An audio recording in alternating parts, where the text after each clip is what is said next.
Alors comment améliorer la mélatonine dans notre corps?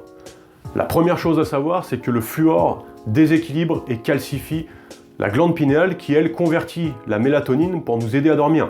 Donc évitez les dentifrices à fluor et procurez-vous un filtre pour l'eau. Je vous ai mis un lien également dans la description, car l'eau du robinet, elle contient du fluor. Donc regardez bien le lien que je vous ai mis dans la description pour pouvoir en savoir davantage sur les filtres qui peuvent vous aider à avoir une eau de meilleure qualité.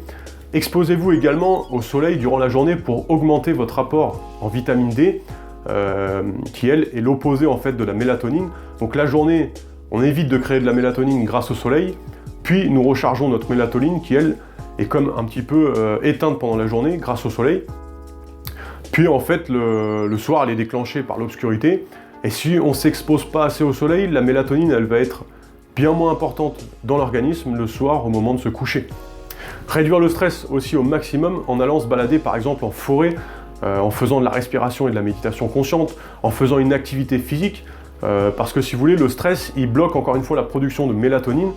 Le cortisol produit par le stress, il va bloquer en fait cette mélatonine, et vous avez aussi également la caféine qui va bloquer cette production.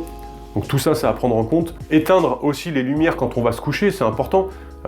Et aussi tout ce qui va être lumière de téléphone, d'ordinateur, de télé, et toute source de lumière, même la plus petite, il faut comprendre que moins vous avez de lumière, mieux c'est. Réduire la lumière bleue, également contractée par votre téléphone, votre ordinateur, votre tablette et votre télévision, en portant par exemple des lunettes anti-lumière bleue, ou en activant des filtres anti-lumière bleue, par exemple sur votre ordinateur, sur votre tablette, ou encore sur votre téléphone, et en évitant de s'exposer devant les écrans juste avant de se coucher, bien évidemment. Également, faites en sorte d'avoir une température qui est froide, qui va venir stimuler la production de mélatonine, donc essayez vraiment de dormir au frais. Réduisez les fréquences électromagnétiques autour de votre lit. Alors les fréquences électromagnétiques, elles sont émises par toutes les sources électriques, et ces ondes pourraient être le problème principal pour lequel aujourd'hui vous ne dormez pas.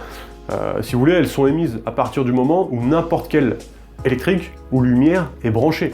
Donc c'est-à-dire que même si c'est éteint, ils vont émettre des fréquences qui viennent interférer avec votre organisme, et c'est pourquoi vous devez débrancher tout ce qui se trouve autour de votre lit de façon à être dans un champ électrique qui est sain et non saturé de fréquences qui sont produites par l'électricité et vos appareils électriques comme les lampes, les réveils électriques et tout autre appareil. Donc l'objectif est de réduire ces fréquences au maximum durant notre sommeil, car ces ondes en fait diminuent la production de mélatonine et interfèrent avec notre sommeil profond. Donc même si vous dormez, au final vous ne vous reposez pas forcément complètement. Donc débranchez les appareils électriques, débranchez votre lumière, votre réveil, et procurez-vous par exemple un réveil à pile, ou procurez-vous aussi des prises à interrupteurs pour réduire considérablement ces mauvaises ondes. Donc je vous ai mis également aussi un lien dans la description. Mettez aussi votre téléphone loin de votre lit en mode avion, ou mettez-le dans une pochette anti-ondes. N'utilisez pas par exemple de coussin aussi qui est chauffant, ou de couette chauffante électrique qui produisent aussi ces ondes et qui vont considérablement affecter tout votre corps en plus de votre sommeil. J'ai mis un lien dans la description, c'est le premier lien.